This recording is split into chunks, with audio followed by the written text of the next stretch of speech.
Historical portrayals of the devil. What does Satan look like?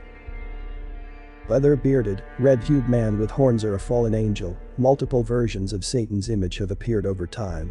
Art, literature, and theater have all contributed to the personification of evil in the satanic figure of today. The infamous biblical character goes by numerous different names and even more faces over the years. In this video, we show you 5 different ways that people have portrayed Satan throughout history. 1. Old Testament. The serpent. The serpent who tempted Adam and Eve with the forbidden fruit in Eden is commonly associated with Satan in the Old Testament's book of Genesis. Though, in the original text, there is no name for the creature who convinces them to eat from the tree of knowledge of good and evil. The Old Testament uses Satan for adversary, obstacle, or enemy to designate both supernatural entities and human antagonists. Only later, in the New Testament, Satan is explicitly referred to as a serpent. Snakes and serpents remain associated with the devil, despite this. 2. Early medieval. The fallen angel. In this mosaic from the 5th to 6th century, the kingdom of God and the Last Judgment are depicted. It is believed that the blue angel on the right is one of the oldest known representations of Satan. The mosaic can be found in Ravenna, Italy, in the Basilica of Sant'Apollinare Nuovo. As recorded in Isaiah 14:12 of the Bible. How art thou fallen from heaven, O Lucifer, son of the morning? How art thou cut down to the ground, which didst weaken the nation? This refers to God casting Satan out of heaven. In this early representation, the devil appears as an ethereal blue angel, but this was eventually replaced over time with a more demonic appearance with animalistic traits. This late 6th century mosaic at the Basilica of Sant'Apollinare Nuovo in Italy clearly shows a link between Satan and goats. As seen in the mosaic, the blue angel to the left of Jesus is flanked by 3 goats, while the angel to the right of Jesus is joined by 3 sheep.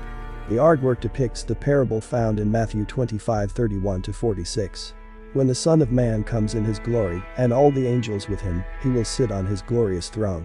All the nations will be gathered before him, and he will separate the people one from another, as a shepherd separates the sheep from the goats. The goat symbolizes those who won't enter heaven in the story.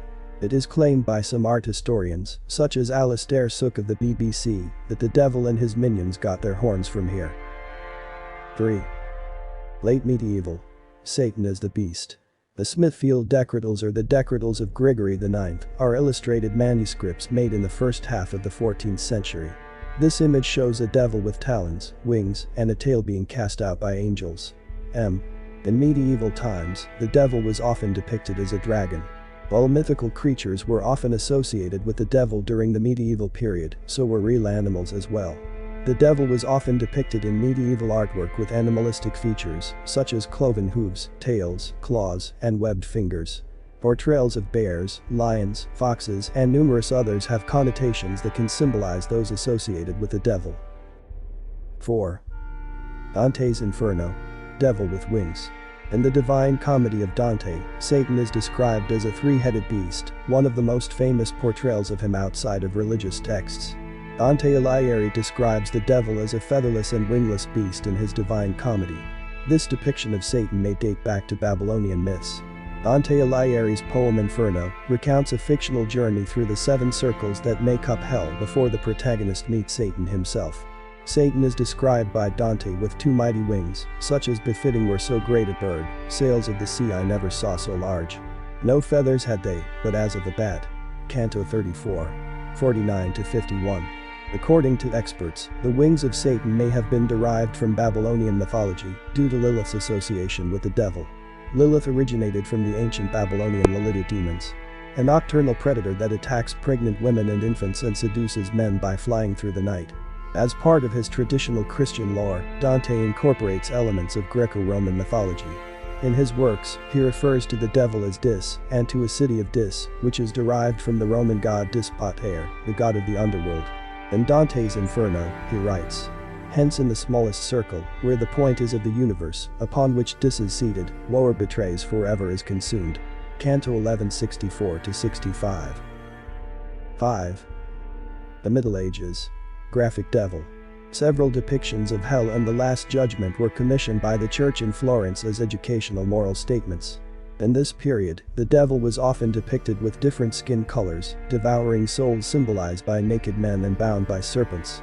During the Black Plague, the most devastating epidemic in history, Satan was represented at the center of hellish horrors even more. Hell images were a way to remind the faithful to keep praying to escape a terrible fate, as the disease was considered a divine punishment for men's sins. Some scholars believe the goat figure was barely associated with demonology before the Middle Ages and took a new role around this era.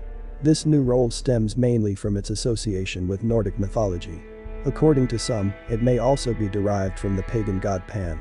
Here, in Francesco Maria Guazzo's Compendium Maleficarum, originally published in 1608, the woodcut depicts Satan as a flying goat and a witch on the Sabbath. It is believed that Satan's link to the goat can be traced to the devil's association with underworld fertility pagan gods, whom Christians rejected as demons. These horned idols, together with other pagan gods, were particularly feared as a result of their association with the wilderness and sexual frenzy. Are there any other devil's portrayals that come to your mind? Please let us know in the comments below.